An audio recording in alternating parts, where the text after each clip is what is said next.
రీసెంట్గా ఒక స్టేట్మెంట్ విన్నాను. కవిత గారు బీజేపీ పార్టీ చేరబోతున్నారేమో, అందుకే కొన్ని విషయాలు అడ్రస్సింగ్ చేస్తున్నారు మేడం. అంటే కవిత గారు సోలోనా, లేకుంటే ఏమన్నా కూటమి ఏమన్నా ఉంటుందా?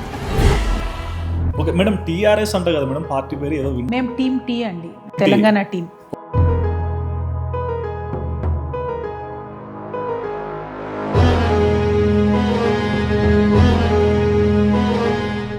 చైనా లాంటి దేశంలో, అమెరికా లాంటి దేశంలో ఒక యంగ్స్టర్ ఏదన్నా చిన్న బిజినెస్ పెట్టుకోవాలి 50 లక్షలు 60 లక్షల రూపాయలతోని అనుకుంటే ఆ 50-60 lakh రూపీస్ తక్కువ ఇంట్రెస్ట్ రేట్తో యూత్ని నమ్మి ఇస్తారు. కానీ అదే మనము ఇండియాలో ఎంతమంది యూత్కి మనం ఇస్తున్నాం? దానికి బ్యాంక్ గ్యారెంటీ కావాలి, ఈ గ్యారెంటీ కావాలి, ఆ గ్యారెంటీ కావాలి అంటే ఒక ఐడియా సరిపోదండి. సో మనకున్న మేధోశక్తిని చంపేస్తున్నాం మనమే యూత్ని. మళ్ళీ యూత్ ఇర్రెస్పాన్సిబుల్గా ఉన్నాం. బిఫోర్ ఈ తెలంగాణ ఫార్మేషన్ అవ్వకముందు చాలా ఏరియాస్లో పవర్ కానీ ఎలక్ట్రిసిటీ కానీ మీరు అడ్రస్ చేసిన ఎన్నో విషయాలు అక్కడ ఉన్న పొలిటికల్ లీడర్స్ తీసుకొని దాన్ని డెవలప్ చేశారని ఈ రోజు కూడా వింటున్నాం. 2006లో కూడా ఒక లేడీ నాతో ఏమంటదంటే, నాకు నెలకు ఒక 1000 రూపాయలు ఎక్స్ట్రా ఉంటే చాలండి, నేను నా పిల్లల్ని చదివించుకుంటాను. అండ్ అది కూడా వాళ్ళ పిల్లల భవిష్యత్తు ముడిపడి ఉండి ఆ అమ్మాయి అడుగుతా. బాధ అనిపించిందంటే నాకు, అరే ఏదన్నా చేయాలి కదా. నిన్న నేను పరిగెళ్ళే పాపం ఒక ఆడబిడ్డ, సార్ ప్లీజ్ వదిలేసి సార్, అక్క మా కోసం వచ్చింది సార్ అని ఏడుస్తుంది. నాకు అసలు ఎంత బాధ అనిపించిందంటే,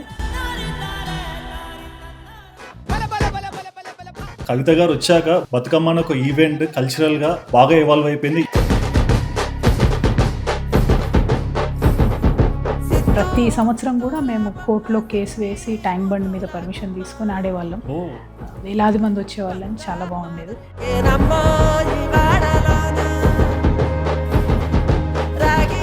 గుడ్ ఫీలింగ్. ఉద్యమానికి మంచి ఒక దారిదీపం లాగా నిలబడింది బతుకమ్మ అని నేను. అంటే లైక్ కవిత గారికి ఎక్కువగా స్ట్రెస్ వచ్చినప్పుడు, ఎక్కడికైనా ట్రావెల్ అవుతున్నప్పుడు కూడా ఎక్కువగా కామ్రేడ్ సాంగ్స్ పెట్టుకుంటారు. సో ఇవి ఎక్కువ వింటారు, ఆ లిరిక్స్ ని కూడా ఎక్కువగా హమ్ చేస్తారని విన్నాను. అదేమో ఇన్స్పిరేషన్. మూవీ టేస్ట్ ఇవన్నీ చూసినప్పుడు కూడా చిరంజీవి గారి మూవీస్ అంటే బాగా ఇష్టం. కరణమగుడు ఫస్ట్ డే వెళ్ళాను. మనోశంకర్ వరప్రసాద్ గారు చూసారా? లేదండి. ఓ చిరంజీవి గారు ఫోన్ చేసి చెప్తారు. వచ్చింది ఆ సినిమా? అయ్యో అడగండి మేడం, ఓటీటీలో కూడా వచ్చేసింది.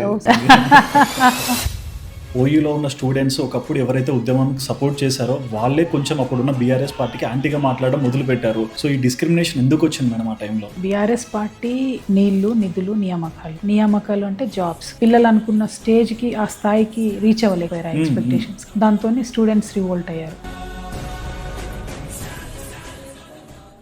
So present Congress party lead చేసేది రేవంత్ రెడ్డి గారు. ఆయన మీద మీరు ఒక ఫెయిల్యూర్ పొలిటీషియన్ అని కూడా చాలాసార్లు అన్నారు. అంటే సింపుల్ రీజన్ అండి. ఫస్ట్ థింగ్, ఒక లీడర్ ఫెయిల్యూర్ అని ఎప్పుడు అంటారంటే ఆయన ఇచ్చిన మాట నిలబెట్టుకోకపోతే.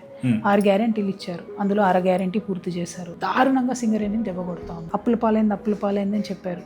ఇప్పుడు వీళ్ళు వచ్చిన ఈ 3 ఏళ్లలో మళ్ళీ 3 లక్షల కోట్ల అప్పులు తీసుకొచ్చారు. Today nobody in Hyderabad Rangareddy is happy అండి. పాపం హైదరాబాద్ రంగారెడ్డిలో ఉన్న యూత్ చిన్న రియల్ ఎస్టేట్ చేసుకొని కూడా బతికేవాళ్ళు ఇదివరకు. ఇప్పుడైతే అసలు మార్కెట్లో మనీ లేదు, రొటేషన్ లేదు. ఇంకో పక్కనేమో ఉన్న సిస్టమ్ని చెడగొట్టడం, మూడో పక్కనేమో కరప్షన్. ఈ 3 కలిపి ఉన్నాయి కాబట్టి Congress is a failure government అంటున్నారు. ఎడ్యుకేషన్ ఒక మాఫియాగా చేసుకొని 1500 crores per year business 1-2 schools కలిపితేనే ఉన్నాయి Hyderabad. Only 2 schools. 1500 crores. I don't want to name.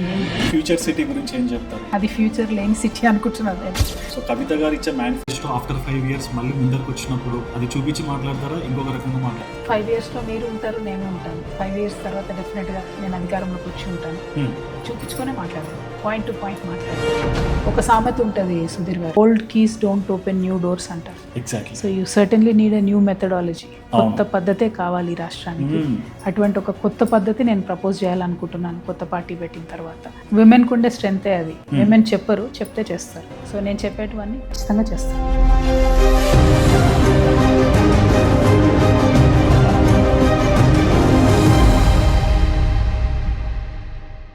నమస్కారం మేడం. హలో అండి. ఎలా ఉన్నారు? చాలా బాగున్నాను, మీరు ఎలా ఉన్నారు? All good madam. మేడం బేసిక్గా నేను ఇంతవరకు చాలామంది పొలిటికల్ లీడర్స్ని చూశాను, బట్ ఒక ఉమెన్ పొలిటికల్ లీడర్స్గా ఇంత డౌన్ టు ఎర్త్ హ్యూమానిటీలో కనిపించింది మీరే అనుకుంటాను. ఎందుకంటే నేను ఎప్పుడు టెన్షన్ అయ్యేవాను మేడం పొలిటికల్ వాళ్ళని చూస్తే, బట్ మీ దగ్గర నాకు ఆ ఫియర్ కనిపించలేదు. సో ఈ నేచర్ మీరు ఎప్పటి నుంచి వచ్చింది? అంటే పొలిటీషియన్స్ అంటేనే మేము మనుషుల్లో ఉండేవాళ్ళం కదా, 10 మందితో కలిసి తిరిగేవాళ్ళం. మేమేమి సినిమా యాక్టర్లం కాదు కదా, వేరే ఎక్కడో ఉండి పైనుండి అట్లా కాదు కదా. మేము ప్రజల్లో కలిసి ప్రజలతో నడిచేవాళ్ళం. పొద్దున్న లేస్తే సాయంత్రం వరకు ప్రజలతో ఉండేవాళ్ళం. సో అట్లనే ఉంటాం నార్మల్గా. చాలామందికి ఆ అపోహ ఉంటుంది పొలిటీషియన్స్ కలిసేంత వరకు. ఎందుకంటే నేను ఒక పొలిటికల్ ఫ్యామిలీలో పెరిగాను కాబట్టి నాకు ఐడియా ఉంది. నేను చాలామంది పొలిటీషియన్స్ని కలిశాను. కలవడానికి, ఇంటరాక్ట్ అవ్వడానికి చాలా ఈజీగా ఉంటారు 99% ఆఫ్ ద పొలిటీషియన్స్. ఇక 1% అంటే ఎక్కడ పొలిటీషియన్స్ అయినా, మూవీ వాళ్ళైనా కొంతమంది డిఫరెంట్గా ఉంటారు కదా. సో అదొక అపోహ ఉంది. But we are all like this.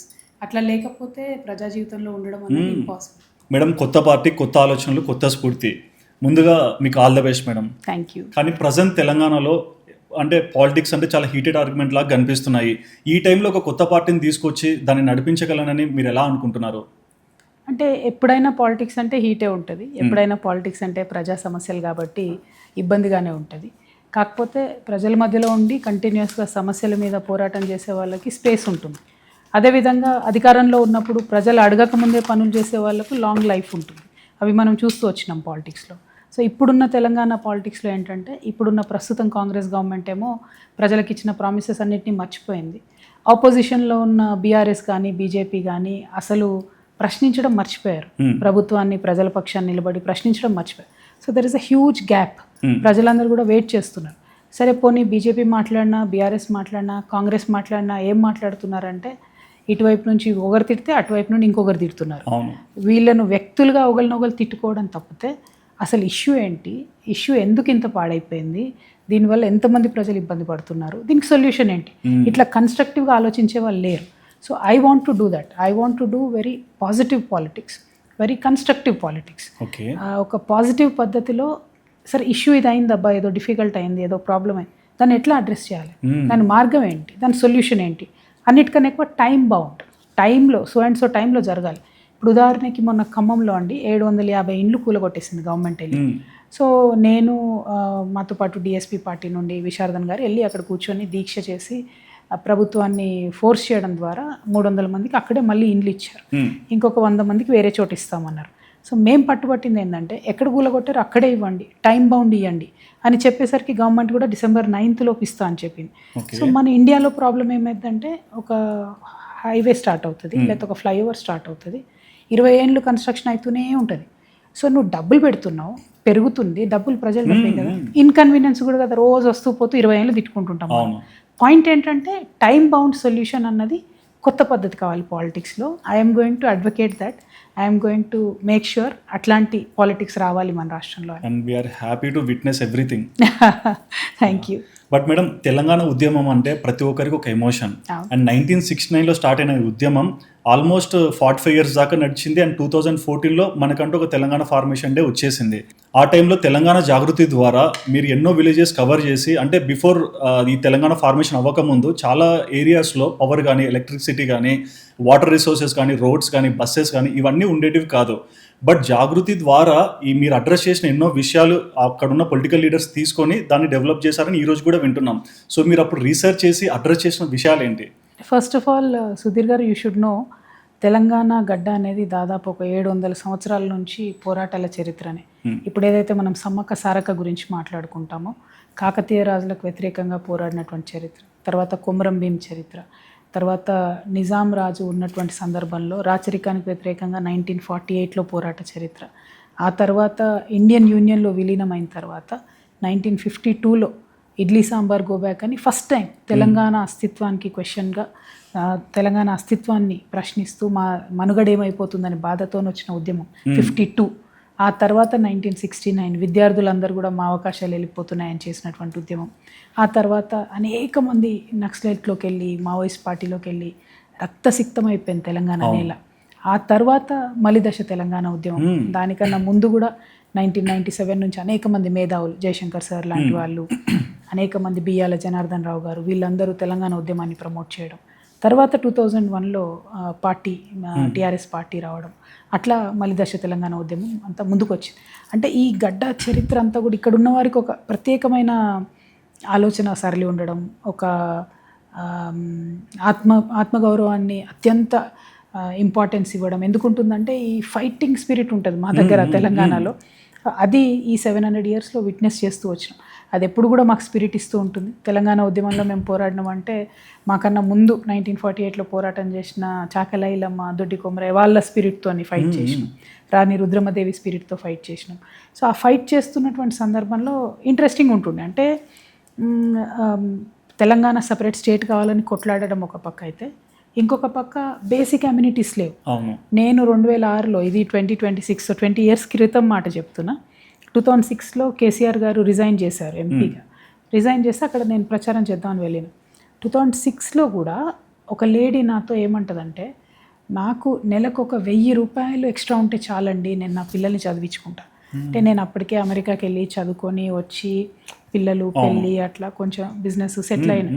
So మనకు 1000 రూపాయలు అంటే సిటీలలో ఉండే వాళ్ళకి ఒక పిజ్జా, ఆనెస్ట్గా చెప్పాలంటే ఆ టైంలో. ఇప్పుడైతే ఇంకెక్కువైంది అనుకుంటా, రేట్ నాకు తెలియదు. కానీ అట్లాంటి టైంలో ఒక లేడీ వచ్చి ఒక 1000 రూపాయలు ఉంటే చాలక్క, నెలకి నేను నా పిల్లలు చదివించుకుంటా అంటే ఫర్ హోల్ మంత్, అండ్ అది కూడా వాళ్ళ పిల్లల భవిష్యత్తుతో ముడిపడి ఉండి ఆ అమ్మాయి అడుగుతుంది. ఎంత బాధ అనిపించిందంటే నాకు, అరే ఏదన్నా చేయాలి కదా. సో అట్లా నేను ఇష్యూస్ పిక్ చేయడం స్టార్ట్ చేసాను, డైరెక్ట్గా వాళ్ళకి హెల్ప్ అయ్యేటట్టు. ఇమీడియట్గా అక్కడ నేను కుట్టు మిషన్ సెంటర్లు అవి స్టార్ట్ చేశాను, కంప్యూటర్స్తో ట్రైనింగ్ ఇచ్చాను.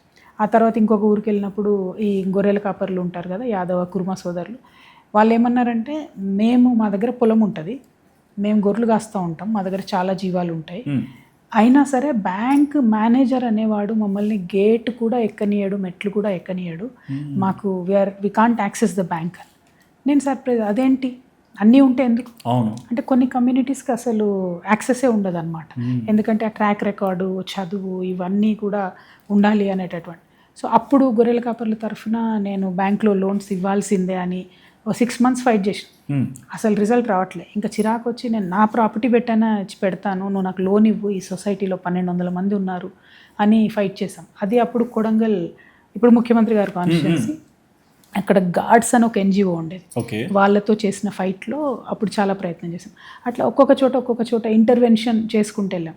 అట్లా నీ చందంపల్లి అని నల్గొండ దగ్గర తండా ఉంటుంది, బాగా పువర్ తండా అనమాట. పిల్లలకి చదువు లేదు. సో మేము జాగృతి నుండి విద్యా వాలంటీర్స్ని పెట్టి మేము స్కూల్లో ఉండాలి పిల్లలకి చదువు. సో అట్లా ఎక్కడ వీలైతే అక్కడ చేసాం. బట్ సుధీర్ గారు, మీకు తెలియాల్సింది ఏంటంటే, ఒక వ్యక్తి, ఒక NGO కొంతే చేయగలుగుతారు, కానీ ప్రభుత్వం అనుకుంటే ఒక్క సంతకంతో లక్షలాది మంది, కోట్లాది మంది జీవితాలు మారుతాయి. అందుకే మంచి వాళ్ళు పవర్లో ఉండాలి, మంచి చేయాలనుకునే వాళ్ళు పవర్లో ఉండాలి. దానికోసమే తెలంగాణ రావాలి, మన పాలన మనకు ఉండాలి. అప్పుడు ఈ డబ్బులు ఏవైతే ఉన్నాయో, ఈ పనులు ఏవైతే ఉన్నాయో మన తండాలకు, మన పల్లెలకు, మన మహిళలకు వస్తాయి అనుకొని ఫైట్ చేశాం. సో ఆల్మోస్ట్ ఒక 1000 kilometers తిరిగారు కదా మేడం అప్పుడు? 1,00,000 kilometers. Sorry, okay. ఎన్ని మంత్స్ చేశారు? చాలా మంత్స్. అసలు అంటే నాది కొంచెం రేషనల్ మైండ్ అండి. ఇప్పుడు ఎవరైనా ఏదైనా చెప్పి ఈ పని చేయంటే సరే చేస్తాను, అవతల వాళ్ళ మీద నమ్మకంతో. కానీ నాకు అర్థం కావాలన్నమాట, దాని వెనక లాజిక్ అర్థం కావాలి నాకు. సో తెలంగాణ ఉద్యమం కోసం కేసీఆర్ గారు పార్టీ పెట్టి ఫైట్ చేస్తున్నప్పుడు కూడా నేను స్టడీ చేస్తూనే ఉన్నాను. అసలు ఎందుకు తెలంగాణ, ఏం అవసరము, ఎందుకోసం ఫైట్ చేయాలి, ఎక్కడ నష్టం జరిగింది, ఆ నష్టాన్ని కళ్ళతో చూడాలనే ఉద్దేశంతోనే జాగృతి పెట్టే కన్నా ముందు ఒక 1.5 years 1,00,000 kilometers తిరిగానండి. అప్పుడు ఎవరు గుర్తుపట్టేవాళ్ళు కదా, హ్యాపీగా జీన్స్ వేసుకొని తిరిగానని. బట్ స్టిల్ యుఎస్ నుంచి వచ్చి ఒక ఆడపిల్లగా, అంటే ఒక లగ్జరీ లైఫ్, ఒక కంఫర్టబుల్ లైఫ్ ఉన్నా సరే ఆ బాక్స్ నుంచి బయటకు వచ్చి సోషల్ సర్వీస్లోకి వచ్చారు. బట్ అంటే ఇన్ని చోట్ల తిరిగి జాగృతి ద్వారా మీరు ఇవన్నీ అడ్రస్ చేస్తున్నప్పుడు, యాజ్ ఎ ఉమెన్, అంటే ఒక డెవలప్డ్ కంట్రీ నుంచి ఇండియాకి వచ్చి ఇవన్నీ అడ్రస్ చేస్తున్నప్పుడు ఎలా ఫీల్ అయ్యేవారు? అంటే చాలా బాధ అనిపించేది, మనకు యుఎస్లో ఉన్నట్టుగా ఇక్కడ ఎందుకు లేదు, యుఎస్లో ఉన్నట్టుగా ఒక మనిషి లైఫ్కి ఇక్కడ విలువ ఎందుకు లేదు. పైగా ఒకటి నోటీస్ చేశాను, యుఎస్లో ప్రతి ఒక్కరు దే ఆర్ వెరీ ప్యాట్రియాటిక్. వారికి చదువు వచ్చినా రాకపోయినా మై అమెరికా అంటాడు. అదే ఇండియాలో మనకు అట్లా కనబడదు, మనకు ఉంటుంది దేశభక్తి, మనం డిస్ప్లే చేయమన్నమాట. అంటే మన నేచర్ కూడా అది కొంచెం మైల్డ్గా ఉంటుంది, డిస్ప్లే చేయం. సో ఇట్లాంటివన్నీ చాలా కల్చరల్ డిఫరెన్సెస్ అనిపించేది. బట్ బాధ కూడా అనిపించేది నాకు, మనం గట్టిగా డిస్ప్లే చేయాలి, మన దేశం మీద మనకున్న ప్రేమని బలంగా చెప్పాలి, మనం కూడా మన ఫ్లాగ్ పెట్టుకోవాలి, ప్రతి సందర్భంలో దేశాన్ని గుర్తు చేసుకోవాలి. ఆ ప్యాట్రియాటిజం అనేది రోజు రోజుకి పిల్లల్లో ఇన్కల్కేట్ చేయాలి, అది స్కూల్స్లో పెట్టాలి, దేశం గురించి చరిత్ర చెప్పాలి. అది తగ్గిపోతుంది రోజు రోజు. ఇండియా అంటే ప్రతి ఒక్కడు ఇండియా ఏముంది డర్టీగా ఉంటుంది అంటే, అరే డర్టీగా ఉంటే నా ఇల్లు డర్టీగా ఉంటే నేను క్లీన్ చేసుకోనా, నీ దేశం డర్టీగా ఉంటే నువ్వే చేయాలి కదా, ఎవడో వచ్చి చేయడు కదా. సో ఆ ఫీలింగ్ పోతుంది. ఆ ఫీలింగ్ ఎందుకు పోతుంది అంటే ఎక్కడో కనెక్ట్, సిలబస్ కానీ ఆ మారల్ క్లాసెస్ లేకపోవడం కానీ. మేము చిన్నగా ఉన్నప్పుడు August 15th was a big thing for us. Even though we are from a private school, it was a big thing. Republic Day was a big thing. 40 days parade చేపించి చంపేవాళ్ళు. ఇది చేయండి, స్పోర్ట్స్, ఈ డ్రెస్సు ఆ డ్రెస్సు అన్నీ చేసేవాళ్ళం ribbons కట్టుకొని. So అంత చేయడంతో ఏమవుతుందంటే పిల్లలకి నా దేశం, ఈ రిపబ్లిక్ డే అంటే ఏంటి, ఇండిపెండెన్స్ డే అంటే ఏంటి, ఆ ఫీలింగ్ వస్తుంది. అది మిస్సింగ్ అనిపిస్తుంది నాకు ఇప్పుడు. అది ఎంత చేస్తే అంత బాగుంటుంది. సో అక్కడ నుండి ఇక్కడికి వచ్చినప్పుడు నాకు యూఎస్ నుండి ఇండియాకి ఆ ప్యాట్రియాటిక్ ఫీలింగ్ మిస్ అవుతున్నాం అనిపించింది. రెండు, we should be proud of our nation no matter what. అమ్మ ఉందనుకో, అమ్మ ఎట్లున్నా అమ్మే అంతే, మా అమ్మ అంతే, నీకెందుకు మా అమ్మ, అది మా దేశం అంతే, అట్లా ఉండాలి. అది ఆ కల్చర్ బాగా రావాలి యంగ్స్టర్స్లో అన్నది అనిపించింది. సో అట్లానే ఆ ఫీలింగ్తోనే, ఆ ప్యాషన్తోనే నా తెలంగాణ కదా, నాది కదా, నేను కాపాడుకోవాలి అని వచ్చామన్నమాట. బిజినెస్లో అన్నీ వదిలిపెట్టుకొని ఉద్యమంలోకి వచ్చాం. But it's a great journey madam. But other ఎండ్లో ఇండియన్ పొలిటికల్ లీడర్స్ని కూడా మనం చూస్తే జయలలిత గారు కూడా ఒకప్పుడు ఇదే ఫేజ్లో, అంటే like before entering into some party or creating some parties anything, ఒక కేసు, ఒక డిస్క్రిమినేషన్స్ ఇట్లాంటివన్నీ ఫేస్ చేస్తూ అవన్నీ దాటి ఈరోజు ఒక లీడర్ అయ్యి, అంటే ఉన్నా లేకున్నా జయలలిత గారి పేరు ఎప్పటికీ నిలబడేలా తయారైపోయింది. సో మీ లైఫ్ కూడా కొంచెం అలానే రెసిలియన్స్లో కనిపిస్తుంది. అంటే అనుభవాలు చాలా పాఠాలు నేర్పుతాయి అంటారు కదా. లాస్ట్ 5 years నా లైఫ్లో it is a truly meaningful journey I would say. Definitely stressful, definitely challenging at times, but very meaningful. ఎందుకంటే నేను బాగా బలంగా కర్మ సిద్ధాంతాన్ని నమ్ముతానండి. ఏది జరిగినా మన మంచికే ఖచ్చితంగా జరుగుతుంది అని నమ్ముతాను. సో గత 5 ఏళ్ళు నాకు ఎదురైన చేదు అనుభవాలు, బాధ, పర్సనల్ కావచ్చు, అదర్వైజ్ కావచ్చు, డిస్క్రిమినేషన్ కావచ్చు, ట్రోలింగ్ కావచ్చు, very lowest phase in my life. కానీ ఐ థింక్ దానివల్లే నాకు పట్టుదల పెరిగింది, దానివల్లే నాకు సహనం ఎక్కువైంది, ఓపిక ఎక్కువైంది, పంతం ఎక్కువైంది. ఎందుకు చేయలేను నేను, ఏం నష్టపోయేది ఉంది ఇంతకన్నా ఎక్కువ అనేటటువంటి ఒక ధైర్యం అంటారు కదా, మొండి ధైర్యం, అది వచ్చింది. సో ఒకటే డిసైడ్ అయ్యా నేను, చిన్న లైఫ్, అందులో ఈ మిగతా rest of the life dedicated to Telangana, అంతే, ఇంకా వేరే ప్రశ్నే లేదు. ఇక it's great thing. And before that, అంటే మీరు అన్నారు కదా మేడం, జనరల్గా చాలామంది పొలిటికల్లో ఉన్నప్పుడు ఎన్నో స్ట్రెస్, ఎన్నో ప్రెషర్స్ పడుతుంటాయి.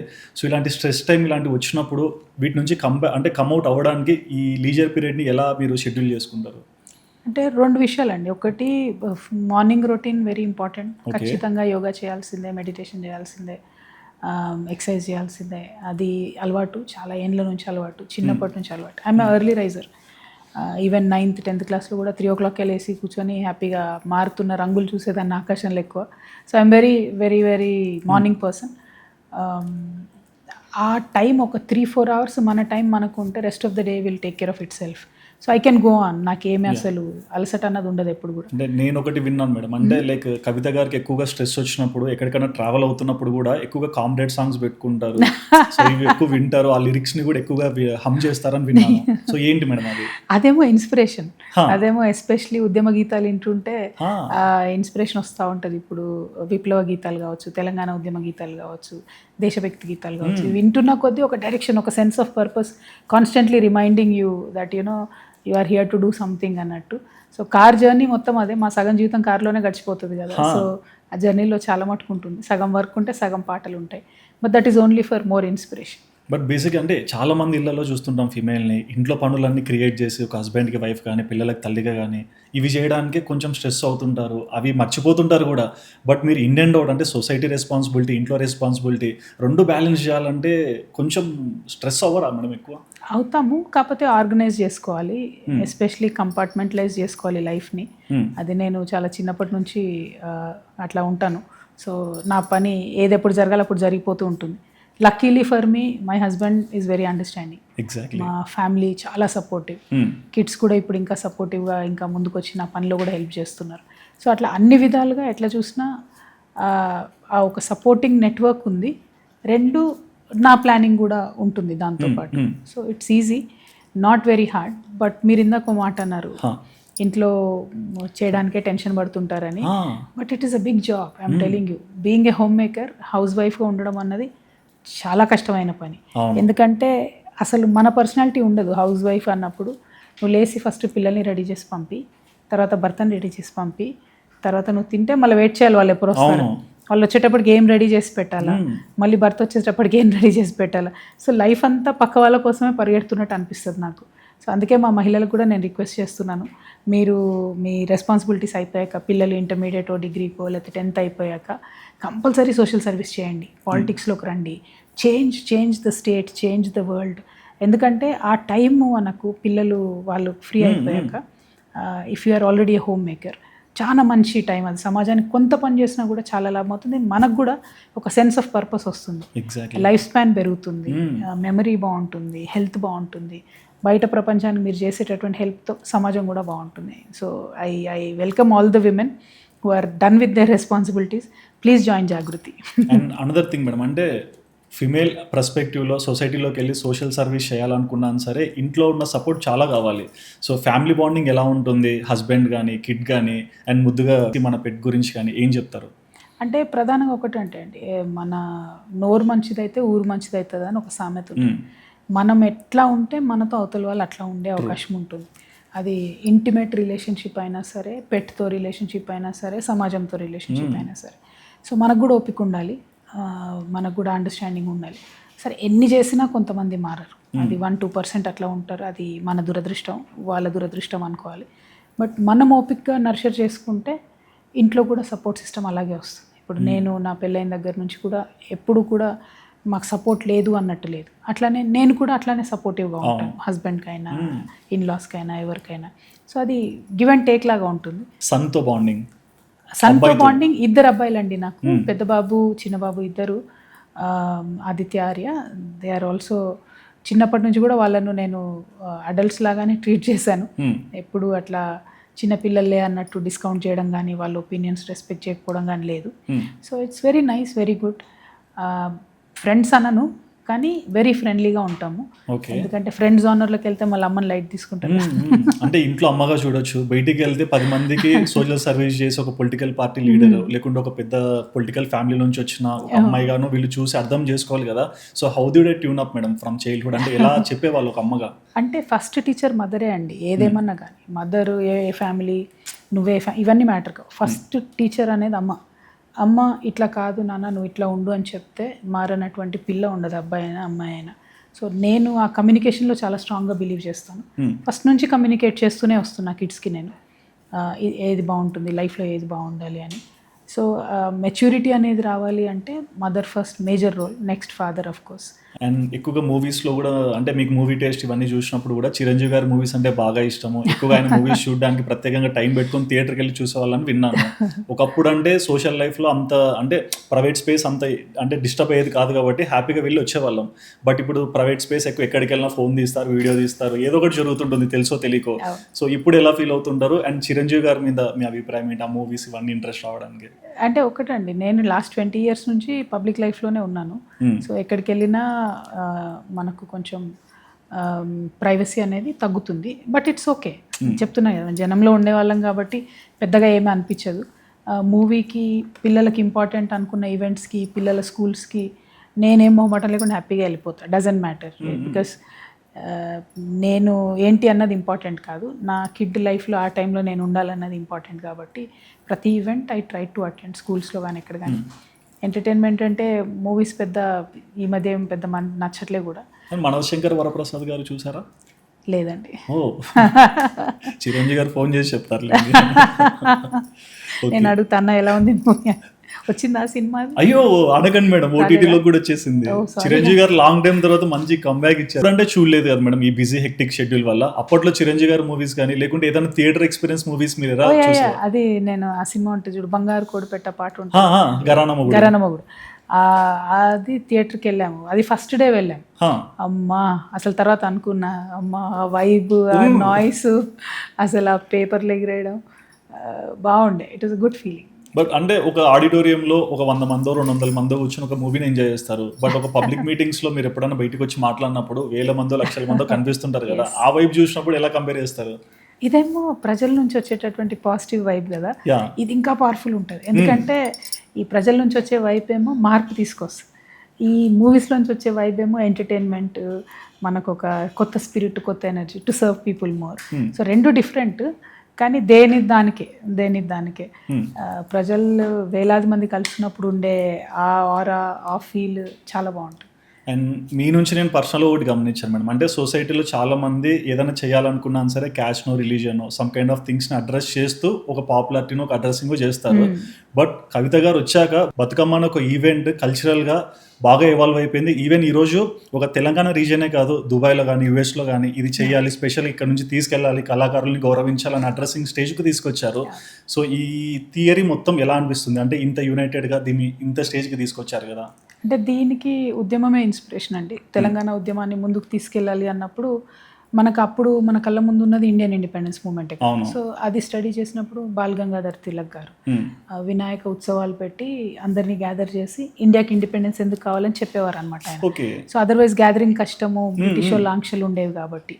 సో బతుకమ్మ అనేది నేను చిన్నప్పటి నుంచి ఆడినటువంటి ఎంజాయ్ చేసినటువంటి ఫెస్టివల్. అది మెల్లమెల్లగా కనుమరుగైపోయింది.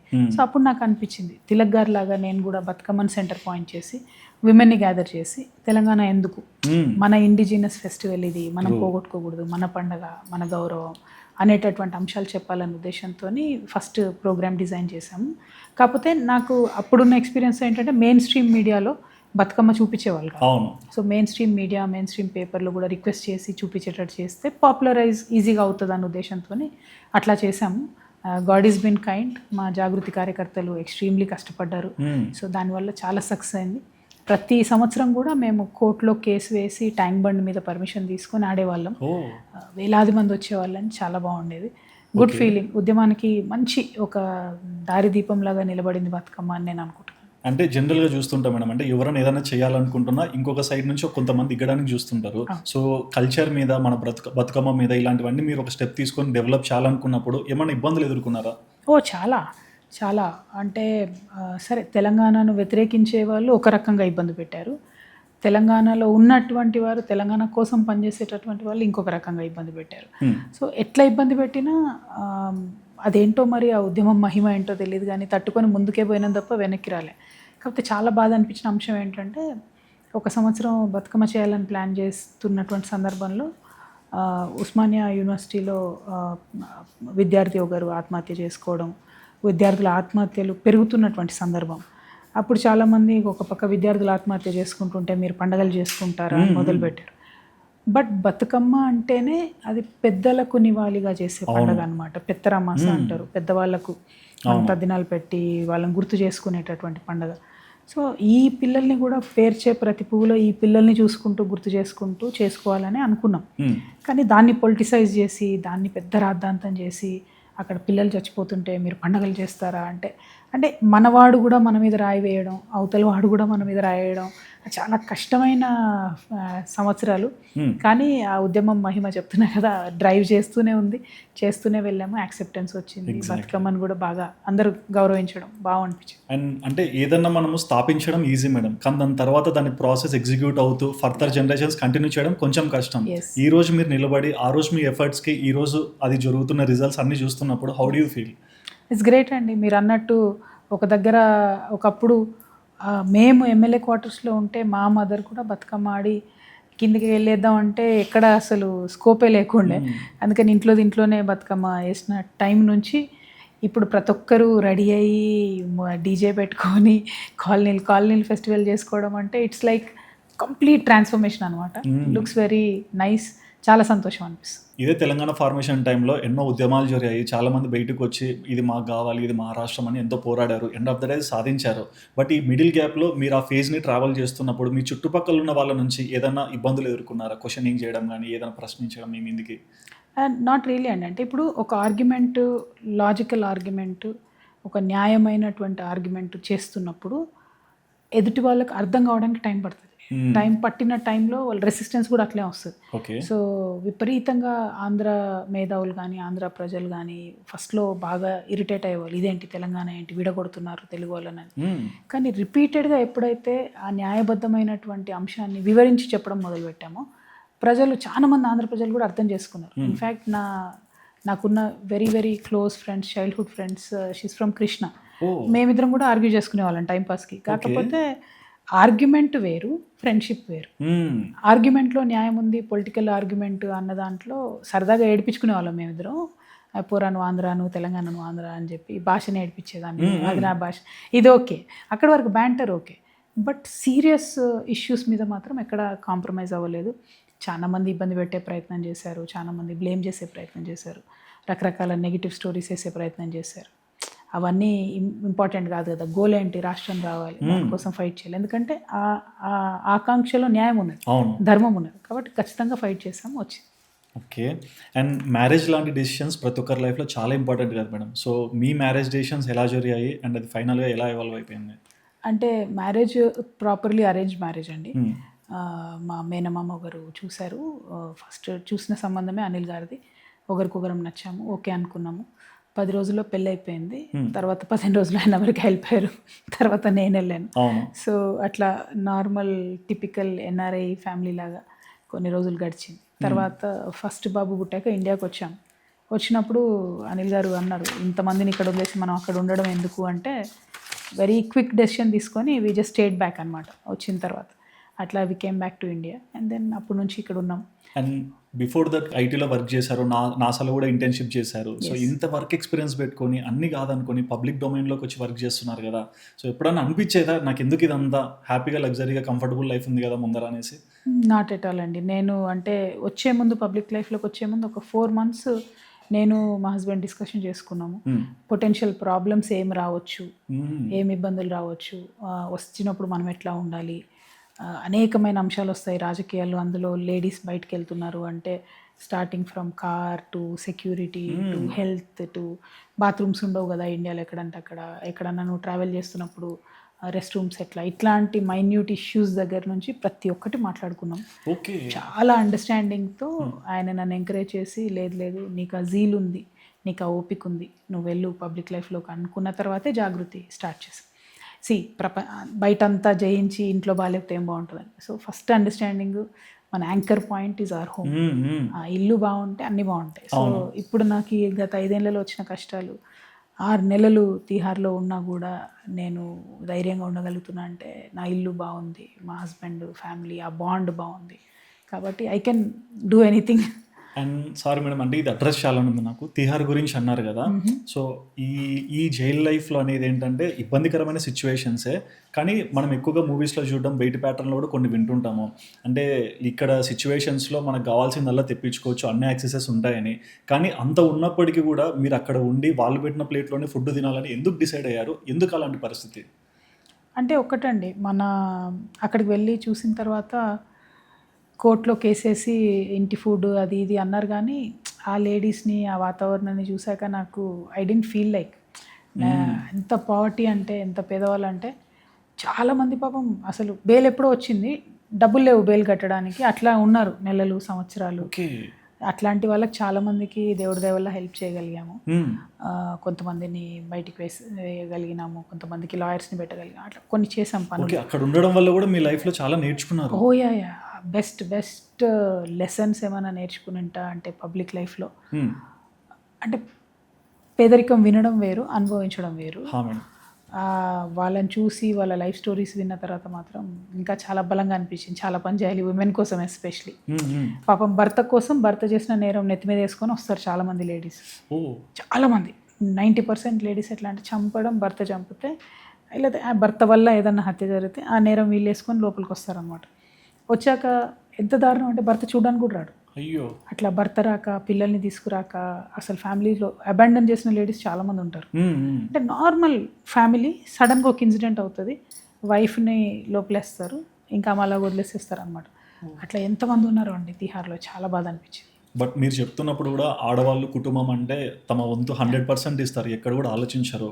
అండ్ మీ లైఫ్ సైకిల్ కూడా మేము గమనించినప్పుడు ప్రతి సంవత్సరం రాఖీ పండుగ వస్తే, సో మీరు మీ అన్నగారికి కూడా రాఖీ ప్రతి సంవత్సరం కట్టేవాళ్ళు. కానీ సిచ్యువేషన్స్ అన్నీ జరిగాక ఆ తర్వాత వచ్చిన రాఖీ పండుగ రోజు మీరు అంటే దాన్ని ఎలా తీసుకున్నారు? ఎందుకంటే ఆడపిల్లగా మీకు కొన్ని కోరికలు ఉంటాయి, నా కుటుంబంలో కొన్ని చేయాలి అని.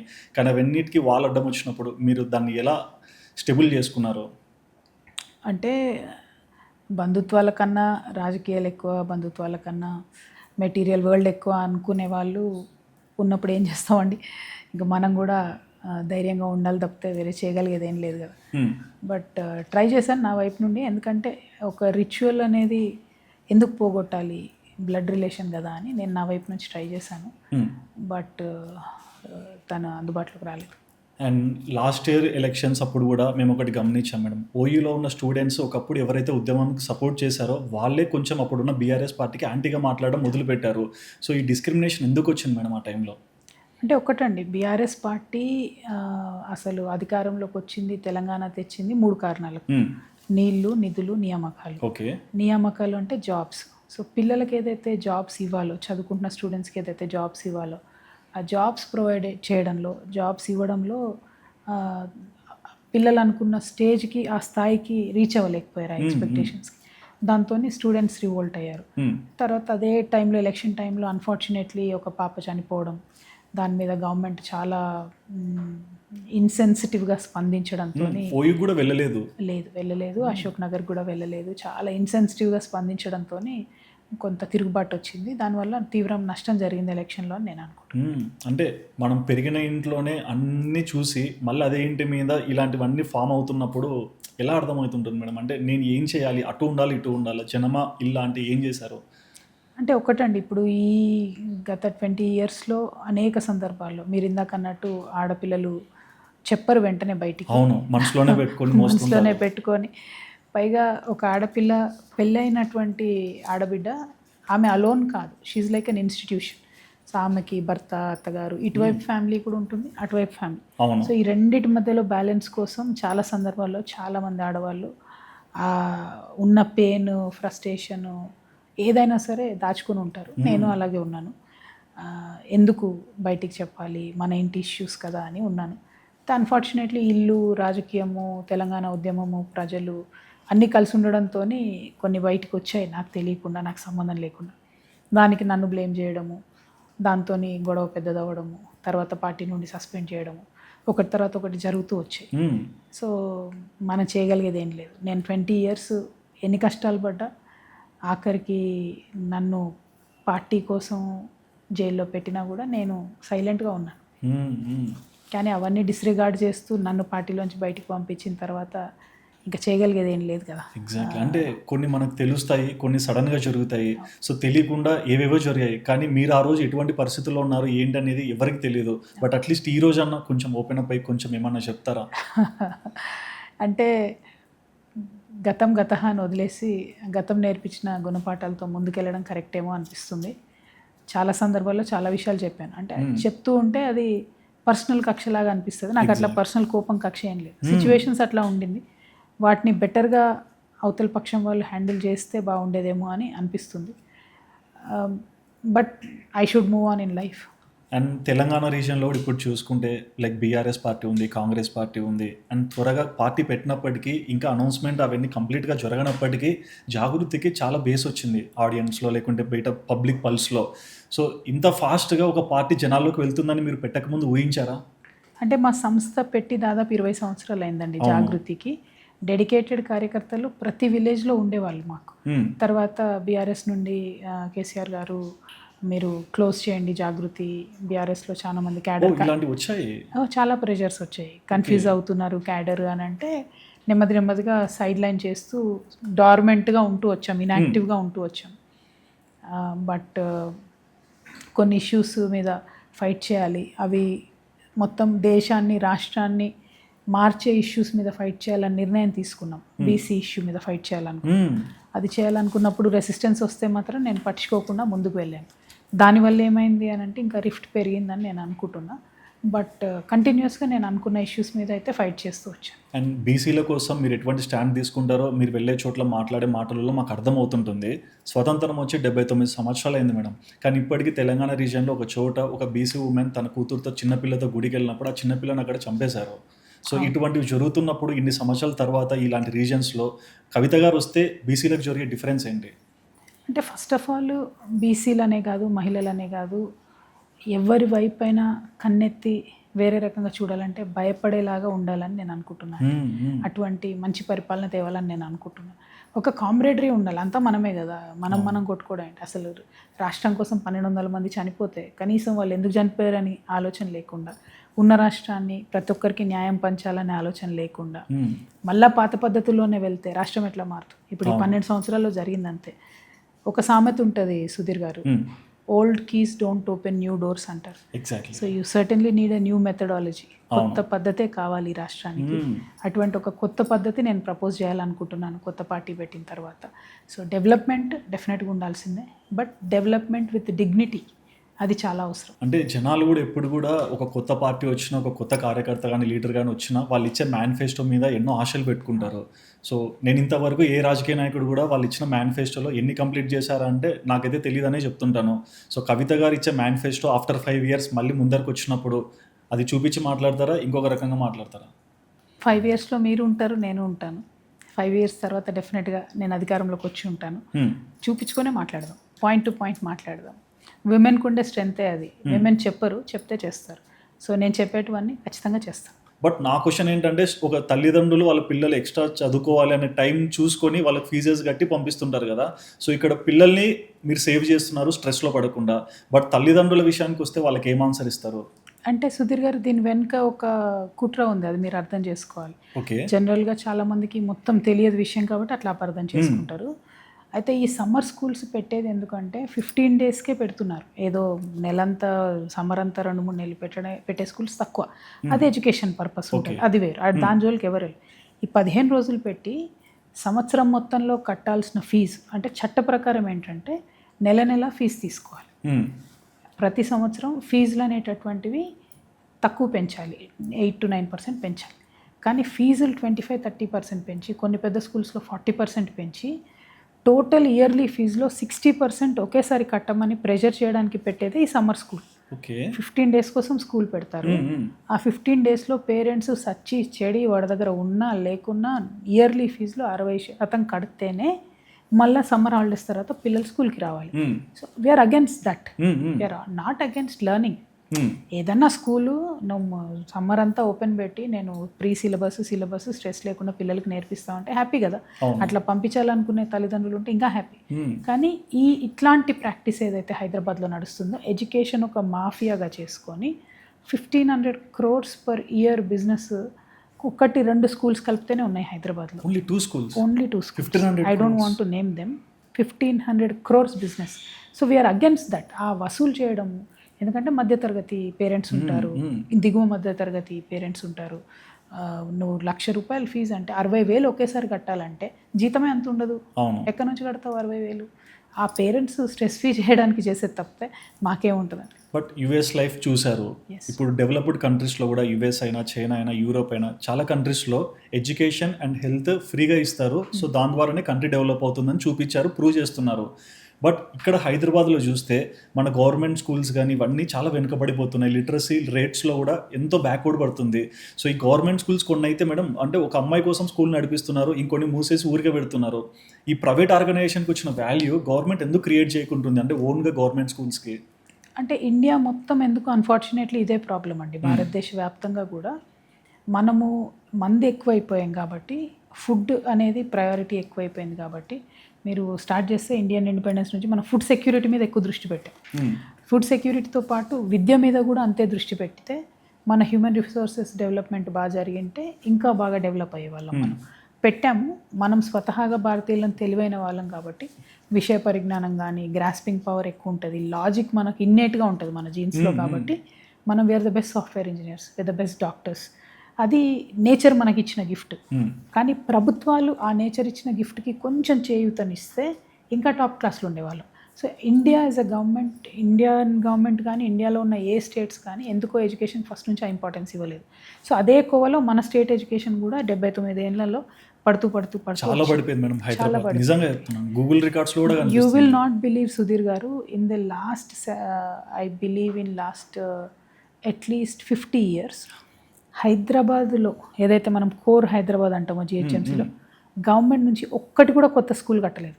Not even single school core జిహెచ్ఎంసీలో ఒక్కటి కూడా. అంటే ఏ గవర్నమెంట్ అన్నది కాదు, నేను బీఆర్ఎస్ అనట్లే, కాంగ్రెస్ అనట్లే, అంతకుముందు ఉన్న టీడీపీని ఎవరు 50 yearsలో కోర్ హైదరాబాద్లో ఒక స్కూల్ కూడా కట్టలేదు, government school. But private schools ఎన్ని వచ్చాయి, వేలాది వచ్చాయి. So there is something wrong in our system that needs to be correct. Private schools అయినా ప్రైవేట్ హాస్పిటల్స్ అయినా అంటే వచ్చేస్తున్నాయి, బట్ వేరాజ్ గవర్నమెంట్ అది గవర్నమెంట్ అండర్లో కూడా రాలేకపోతుంది. రాలేదు, అదే కదా ప్రాబ్లం. అంటే ఈ బ్యాక్ స్టెప్కి ఎక్కడ బ్రేక్ పడుతుంటుంది అంటే గవర్నమెంట్ అంటే ఎవరి ఇంట్లో వాళ్ళు రాజు, బట్ రాజు అయినప్పటికీ తన ఇంట్లో తను ఎందుకు ఫార్వర్డ్ స్టెప్ తీయలేకపోతుంటారు? అంటే ప్రధానంగా ఒకటండి, మనకు దేశం పెద్దది, జనాభా పెద్దది, బడ్జెట్ తక్కువ ఉంది. ఉన్న బడ్జెట్లో అర్జెంట్ అనుకునే issues, food security, farmers issues, వీటికి డబ్బు అంతా పెట్టేసి విద్యకు వైద్యానికి తగ్గిస్తున్నాం మనం. దానివల్ల ఆ ఖర్చు అంతా మళ్ళీ మన ప్రజల మీదే పడుతుంది. అట్లా సోషల్ బర్డెన్ అవుతుంది, వాళ్ళ సంపాదన అంతా వైద్యానికి విద్యకే పోతుంది. సో ఈ ప్రాబ్లం అనేటటువంటిది ఎప్పుడైతే గవర్నమెంట్స్ చాలా అగ్రెసివ్గా విద్యకు వైద్యానికి ఎక్కువ బడ్జెట్ కేటాయిస్తారో అప్పుడు మాత్రమే ఈ ప్రాబ్లం తీరుతుంది. అది కూడా ఒక సంవత్సరం కాదు, కంటిన్యూస్గా ఒక 10 years 15 years అంటే 2-3 తరాలు చేస్తేనే అది మారుతుంది. సో ఇన్ కేస్ మీలాంటి ఒక గవర్నమెంట్ ఫామ్ చేసి మీరు ఒక పార్టీలో నుంచి వస్తున్నారు కాబట్టి, సో మీకు ఇంత ఐడియాలజీ ఉంది, సో మీ గవర్నమెంట్స్ ఫామ్ అయినప్పుడు హెల్త్ అండ్ ఎడ్యుకేషన్లో మీరు తీసుకునే స్టెప్స్ ఏంటి? డెఫినెట్గా కోర్ అంటే ఒక మహిళ ఏం కోరుకుంటుందండి జనరల్గా ఇంట్లో? ఫస్ట్ భద్రత, మంచి నా పిల్లలు మంచి చదువుకోవాలి, మా వాళ్ళంతా బాగుండాలి అనుకుంటాం. సో కోర్ ఖచ్చితంగా నా గవర్నమెంట్ వచ్చినప్పుడు దాని మీదనే ప్రాధాన్యత ఉంటుంది. అండ్ మీరు అన్నారు కదా మేడం, బడ్జెట్స్ కానీ ఇవన్నీ కూడా స్ప్లిట్ అవుతుంటాయని. సో మనం చూడొచ్చు సెక్రటేరియట్ కూడా ఈ రోజు ఇంత ఘనంగా కనిపిస్తుంది, బట్ ఆ సెక్రటేరియట్ని డెమాలిష్ చేసి మళ్ళీ దాన్ని ఇంకొక స్ట్రక్చర్ ఫామ్ చేసి ఎంతో బడ్జెట్లు పెట్టి కట్టారని న్యూస్ పేపర్స్లో కూడా మనం చూసాం. సో అంత బడ్జెట్స్ పెట్టి అది కట్టాల్సినంత అవసరం ఏముందంటారు? అంటే 2 రకాలండి. తెలంగాణ వచ్చిన కొత్తలో ఒక ఫీలింగ్ ఏముండే అంటే తెలంగాణ స్టేట్ ఫామ్ అయింది అన్నట్టు కొన్ని చిహ్నాలు ఉండాలి అనేటటువంటి ఒక ఆలోచన ఉండింది. పైగా అప్పటికే ఉన్న సెక్రటేరియట్ కూడా కట్టి 50 సంవత్సరాలు అయిపోయింది. సో ఆ 50 సంవత్సరాలలో ఇప్పుడు వచ్చిన కొత్త టెక్నాలజీకి ఒక టెలికాన్ఫరెన్స్ పెడదామన్నా, ఒక కాన్ఫరెన్స్ కాల్ పెడదామన్నా అవకాశాలు లేవు అనే విషయం పదే పదే ముఖ్యమంత్రులు చెప్తూ వచ్చారు. బ్లాక్స్ యాడ్ చేసుకుంటూ పీస్ మీల్ డెవలప్ చేసుకుంటూ వెళ్ళారు. సో అప్పుడున్న గవర్నమెంట్ మాత్రం అట్లా కాదు, ఒకేసారి మొత్తం డెమాలిష్ చేసి మళ్ళీ కట్టాలి, ఒక గ్రాండ్ సెక్రటేరియట్ ఉండాలి, Telangana state, it is a state pride అన్నట్టుగా కట్టారు. Nothing wrong in doing it. So అంతే శ్రద్ధ వేరే వాటి మీద కూడా ఉంటే బాగుంటుంది అంతే. అండ్ జాగృతి రోల్ రేపు వచ్చే యూత్కి ఎలాంటి సపోర్ట్ ఇవ్వబోతుంది, ఎలాంటి చేంజెస్ తీసుకురాబోతుంది అంటారు? అంటే యూత్కి ఇప్పుడు చాలామంది బ్లేమ్ చేస్తూ ఉంటారండి ఈజీగా, ఏం చేయరు మీరు, మా ఫ్రెండ్స్తో టైంపాస్ చేస్తుంటారు, లేకపోతే బాధ్యత లేకుండా తిరుగుతుంటారు. గ్రామాలలో ఉన్న యూత్కి అయితే గంజాయి ప్లస్ ఆల్కహాల్ ఇవి బాగా అలవాటు అయిపోతున్నాయి, ఇబ్బంది అవుతుంది అని చాలామంది పదే పదే చెప్తుంటారు. కానీ ఫాల్ట్ ఎవరిది? యూత్ అట్లా ఇర్రెస్పాన్సిబుల్గా తయారవడానికి ఫాల్ట్ ఎవరిది అంటే గవర్నమెంట్. ఎందుకంటే చైనా లాంటి దేశంలో, అమెరికా లాంటి దేశంలో ఒక యంగ్స్టర్ ఏదన్నా చిన్న బిజినెస్ పెట్టుకోవాలి 50 లక్షలు 60 లక్షల రూపాయలతోని అనుకుంటే ఆ 50-60 lakh రూపీస్ తక్కువ ఇంట్రెస్ట్ రేట్తో యూత్ని నమ్మి ఇస్తారు. కానీ అదే మనము ఇండియాలో ఎంతమంది యూత్కి మనం ఇస్తున్నాం, ఎంతమంది యూత్కి లోన్స్ ఇస్తున్నాం? దానికి బ్యాంక్ గ్యారంటీ కావాలి, ఈ గ్యారంటీ కావాలి, ఆ గ్యారంటీ కావాలి, అంటే ఒక ఐడియా సరిపోదు అన్నమాట. సో మనకున్న మేధోశక్తిని చంపేస్తున్నాం మనమే యూత్ని, మళ్ళీ యూత్ ఇర్రెస్పాన్సిబుల్గా ఉందంటున్నాం. సో ఆ యాక్సెస్ టు ఫైనాన్స్ యూత్కి ఇవ్వాలనేది నా ఆలోచన, దానికోసం ప్రణాళికలు సిద్ధం చేస్తాం. బట్ లాస్ట్ ఎలక్షన్ రిజల్ట్స్ కూడా మనం చూసినప్పుడు బీఆర్ఎస్ పార్టీ గవర్నమెంట్ ఇక్కడ సిటీస్లో బాగా తెచ్చుకుంది, విలేజెస్లో కొంచెం హోల్డ్ అయింది. సో మీరేమంటారు, అంటే ఇక్కడ గెలిచి అక్కడ ఓడిపోవడానికి కారణం? అంటే కొంతమంది క్యాండిడేట్స్ని మారిస్తే అసలు అట్లాంటి ఓడిపోవడం బీఆర్ఎస్ అనేది జరిగేది కాదేమో అనిపించిందండి. ఇంకొకటి కొన్ని కోర్ ఏరియాస్ లైక్ ఇప్పుడు కొంతమంది వృత్తి పనిదారులు, ముఖ్యంగా బీసీస్లో ఉండేటటువంటి వృత్తి పనిదారులు, అది విశ్వబ్రాహ్మణులు కావచ్చు, పద్మశాలీలు కావచ్చు, ఇట్లాంటి కొన్ని కమ్యూనిటీస్కి అసలు గవర్నమెంట్ నుంచి ₹1 కూడా అందలేదు. వాళ్ళు చాలా అప్సెట్ ఉన్నారు. అదేవిధంగా కొంతమంది మహిళలకు, అత్యంత పేదవారు, కౌలు రైతులకు, రైతు కూలీలు లాంటి వాళ్ళకు డైరెక్ట్ సహాయం అందలేదు. రైతు బంధు, రైతుకు ఫ్రీ కరెంటు అది వచ్చింది, రైతులు సంతోషంగా ఉన్నారు. బట్ కౌలుకు చేసుకునే రైతులు, అంటే సొంత భూమి లేకుండా కౌలు చేసుకునే రైతులు, అసలేమీ ఆధారం లేని వాళ్ళు, ఉపాధి హామీ కూలీలు లాంటి వాళ్ళు, వాళ్ళకి అసలు అందలేదు. సో ఒక గ్రామం యాజ్ ఎ యూనిట్ తీసుకుంటే ఒక 30-40%కి గవర్నమెంట్ నుంచి ఏ సహాయం కూడా అందనటువంటి పరిస్థితి చూశారు వాళ్ళు. సో ఆ కోపం ఉండింది. ఆ కోపంకి తోడు వాళ్ళు అనుకున్నటువంటి ఎమ్మెల్యే అభ్యర్థి లేకపోవడంతో ఓటమి జరిగిందని నేను అనుకుంటున్నాను. అండ్ పబ్లిక్ పాయింట్ ఆఫ్ వ్యూలో చూస్తే మేడం, ఎక్కువగా ఆ గవర్నమెంట్ సిటీ మీదనే ఎక్కువ ఫోకస్ చేసింది విలేజెస్ కన్నా అని విన్నాను. సో మీరు కూడా అలానే చేస్తారా లేకుంటే ఏంటి? అంటే ఒక్కటండి, ఇప్పుడు మనకు చేయాల్సింది ఏంటి అంటే హైదరాబాద్ అనేటటువంటిది ఒక ఎకనామిక్ గ్రోత్ ఇంజిన్. ఇక్కడ ఇన్వెస్ట్ చేసేది ఎక్కువ, ఒక రోడ్ కట్టినా, ఇంకొక కొత్త ఆఫీస్ వచ్చినా దాని నుంచి సంపద వస్తుంది. అయితే ఇట్లాంటి సంపద క్రియేట్ చేసే సెంటర్ ఒకటే ఉండకూడదు, అన్ని చోట్ల ఉండాలి. ఎగ్జాక్ట్లీ. సో ప్రతి జిల్లాలో మనం ఆ ఎకనామిక్ ఇంజన్ని రీస్టార్ట్ చేయాలి, చిన్నది కావచ్చు పెద్దది కావచ్చు, అసలు ఆ ఇంజన్ స్టార్ట్ చేయాలి. అది చేయకుండా ఫోకస్ అంతా హైదరాబాద్ మీద పెట్టేసరికి ఇక్కడ స్ట్రెస్ ఎక్కువ అవుతుంది, జనాభా ఎక్కువ అవుతుంది, పొల్యూషన్ ఎక్కువ అవుతుంది. ఇప్పుడైతే ఎయిర్ క్వాలిటీ ఇండెక్స్ హైదరాబాద్ది కూడా చాలా దారుణంగా అయిపోయింది. ఎందుకు అవుతుంది అంటే మనకి ఇంకెక్కడ వేరే ఉద్యోగం చేసే ఆస్కారం లేదు కాబట్టి అందరూ ఇక్కడికి వస్తున్నారు. వచ్చేసరికి ఆ స్ట్రెస్, పొల్యూషన్ ఇదంతా. ఫ్యూచర్ సిటీ గురించి ఏం చెప్తారు? అది ఫ్యూచర్ లేని సిటీ అనుకుంటున్నాను నేను.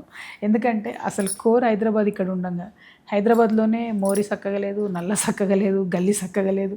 ఇవి పక్కన పెట్టి దీనికి కొంత దూరంలో ఇంకొక సిటీని కడుతున్నా నేను అంటే మరి ఇక్కడికి వచ్చే ఇన్వెస్ట్మెంట్ అంతా ఏంటి, ఈ కన్ఫ్యూజన్ ఏంటి?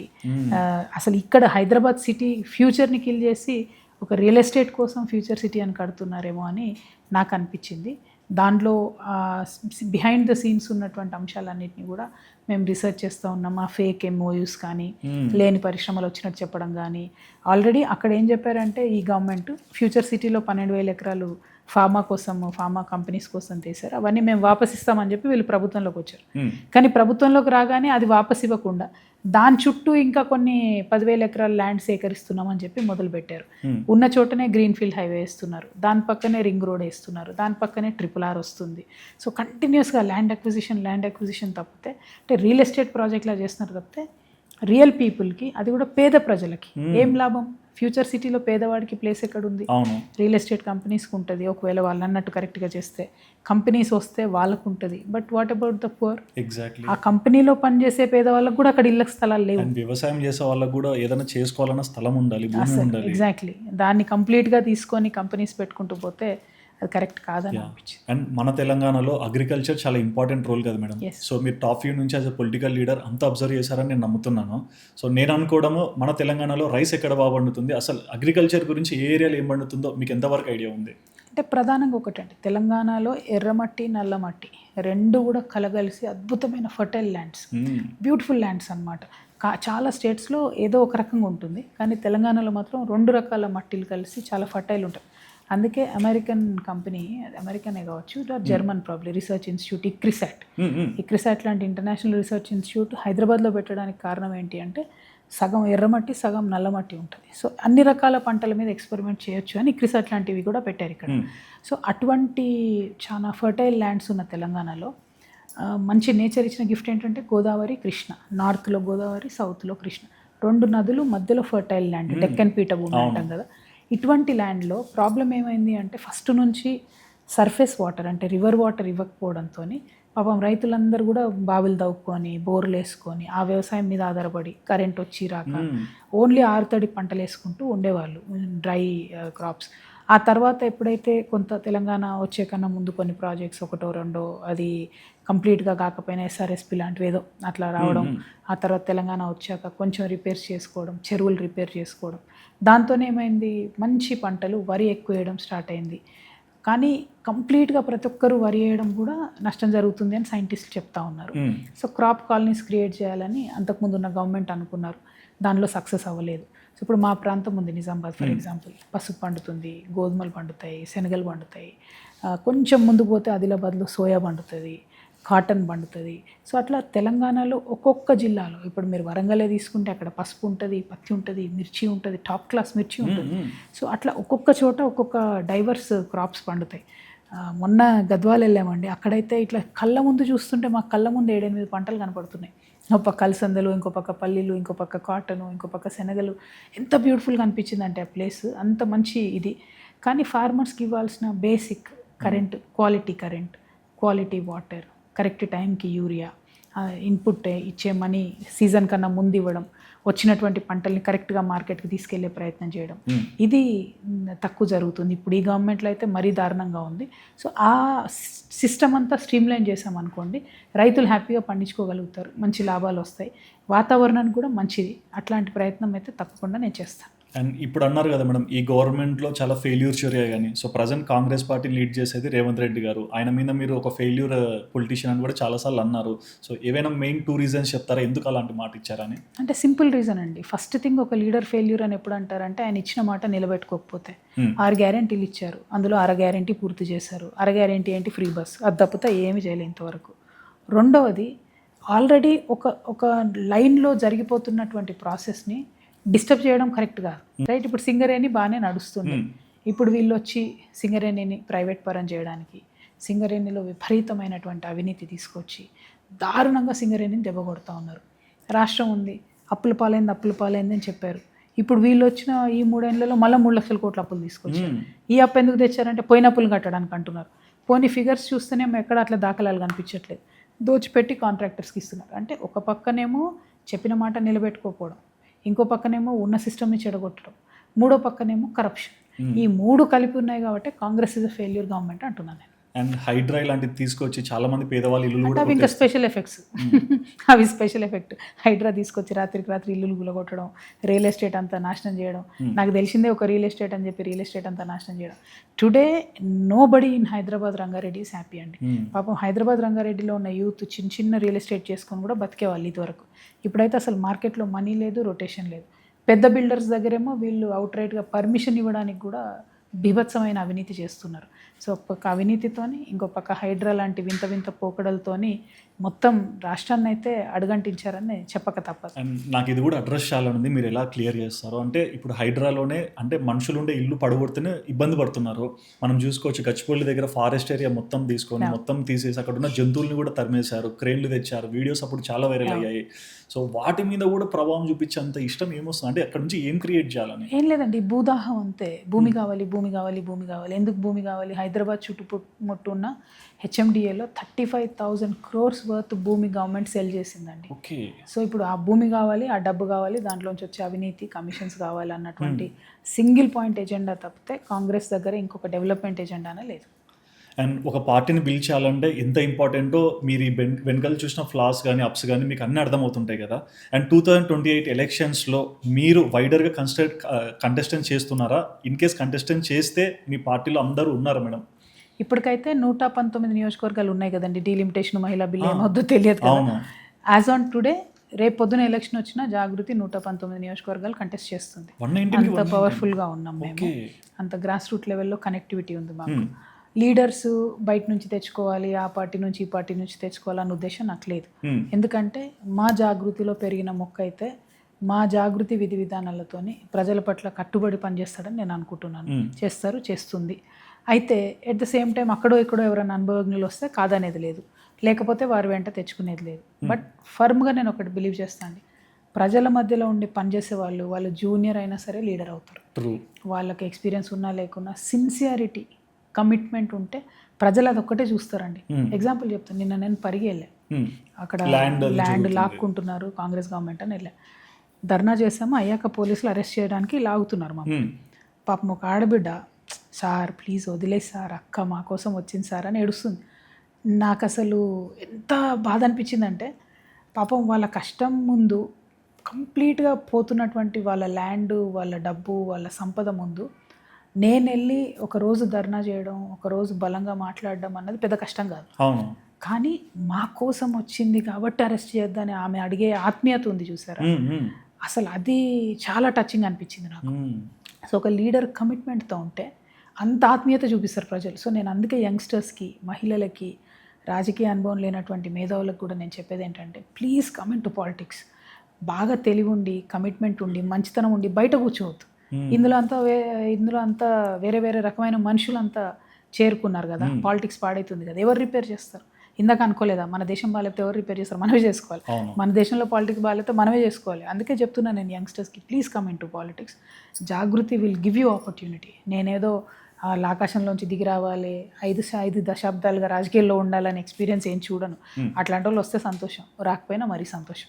ఎందుకంటే సామాన్య ప్రజలే పెద్ద నాయకులు అవుతారు, ప్రజలే లీడర్స్ని క్రియేట్ చేస్తారు. So we will contest in every assembly seat and we will form the government next. రీసెంట్గా మనం చూడొచ్చు మేడం, ఉమెన్ ఎంపవర్మెంట్కి మీరు ఇంత ఎంకరేజ్ చేస్తున్నారు, కానీ లోక్సభలో డీలిమిటేషన్ బిల్లు కూడా పాస్ కాకుండా అడ్డుపడ్డారు.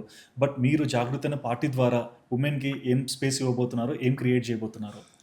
అంటే అసలు ఉమెన్కి ఎప్పుడైనా 50% రావాలండి, అందులో డౌట్ లేదు. కానీ మనం ఎక్కడో కాంప్రమైజ్ అయ్యి 33% ఒప్పుకున్నాం అందరం. 33% మినిమం రావాల్సిందే అని చెప్పి ఆ బిల్లు పాస్ అవ్వాలని 1990 నుంచి ఫైట్ చేస్తున్నాం. ఇప్పటి వరకు రాలేదు. లేటెస్ట్గా నిన్న మొన్న కూడా మనం పార్లమెంట్లో ఆ బిల్లు వీగిపోయింది.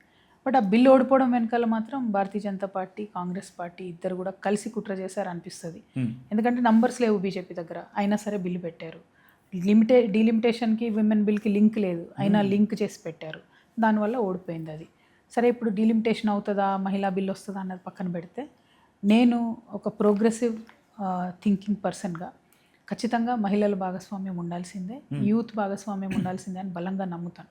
సో మేము రేపు పెట్టబోయేటటువంటి పార్టీలో విమెన్ రిజర్వేషన్ ఉన్నా లేకున్నా, అంటే బిల్లు పాస్ అయినా కాకున్నా, మా పార్టీ నుండి 33% తక్కువ కాకుండా ఖచ్చితంగా మహిళల్ని అకామిడేట్ చేసుకుంటాం.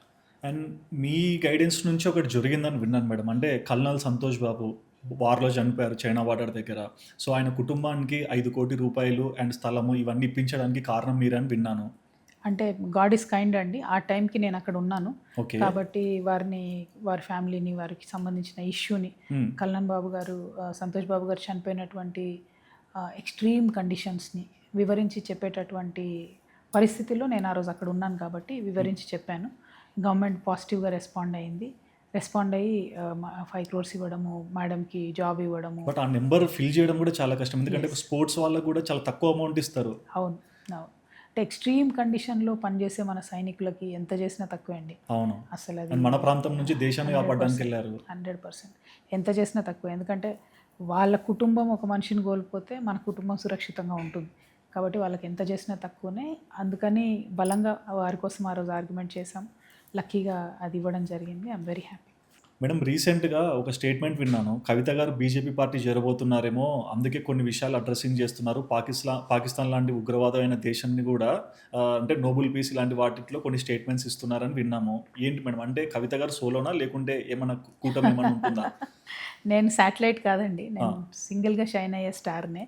బట్ అన్ఫార్చునేట్ సిచ్యువేషన్ ఏంటంటే మన దేశంలో దేశం గురించి మాట్లాడితే కూడా దానిలో పెడార్థాలు తీయడము ప్రారంభమైంది. సో ఆ రోజు పాకిస్తాన్ మీద మాట్లాడాల్సిందే, మనందరం యాక్టివిటీ చేయాల్సిందే. పాకిస్తాన్కి నోబెల్ పీస్ ప్రైజ్ మనందరం ఉండగా రావడం అంటే పెద్ద ఇన్సల్ట్ కదండి. మన దేశంలోనే టెర్రరిజం 8 years నుంచి వాళ్ళు ప్రోత్సహిస్తూ ఉన్నారు. సో ఖచ్చితంగా దాని మీద బలంగా మాట్లాడాల్సిందే, మనందరం చేయాల్సిందే. దాన్ని కూడా రాజకీయంగా వాడుకునే ప్రయత్నం చేసినటువంటి వాళ్ళని మాత్రం దేవుడే బాగు చేయాలి, నేనేం చేయలేను. నేను మాత్రం single, no understanding with any party, no BJP, no BRS, no Congress, single. And ఒక సైడ్ ఏమో కాంగ్రెస్ వాళ్ళు మీరు బీజేపీలోకి చేరుతున్నారు టీమ్ ఏ అంటారు, బీజేపీ వాళ్ళేమో కాంగ్రెస్లోకి చేరుతున్నారు టీమ్ బి అంటారు. ఇంతకీ కవిత గారు టీమ్ ఏ టీమ్ బి కాకుండా ఈ సోలో స్ట్రాటజీని ఎలా ఇంప్లిమెంట్ చేయబోతున్నారు? మేము టీమ్ టీ అండి, Telangana team. Okay madam, TRS అంట కదా మేడం, పార్టీ పేరు ఏదో విన్నాను. అంటే అది కూడా ఒకటి సర్క్యులేట్ అవుతుంది. ఇంకొక 4 రోజులు అయితే తెలుస్తుంది. ఇప్పుడు కొత్త పార్టీ వచ్చినా, ఎప్పుడు ఒక జనరల్గా అంటే ఫ్యామిలీస్లో కూడా ఎవరైనా కొత్త వ్యక్తి వచ్చినా, ఆఫీస్లో కొత్త పర్సన్ వచ్చినా కూడా మొత్తం సిచ్యువేషన్ మారుతూ ఉంటుంది. ఇప్పుడు రాష్ట్ర రాజకీయాల్లో మేము కొత్తగా ఎంటర్ అవుతున్నాం కాబట్టి ప్రతి ఒక్కరు మమ్మల్ని మేము చాలా తక్కువ చిన్నగా చేసి చూపించే ప్రయత్నంలో మిమ్మల్ని కాంగ్రెస్ వాళ్ళు పెట్టించారని ఒకళ్ళు అంటారు, లేదు మిమ్మల్ని బీజేపీ వాళ్ళు పెట్టించారని ఒకళ్ళు అంటారు, ఒకళ్ళేమో స్ట్రాటజిక్గా బీఆర్ఎస్ఏ పెట్టించిందని ఇంకోళ్ళు అంటారు.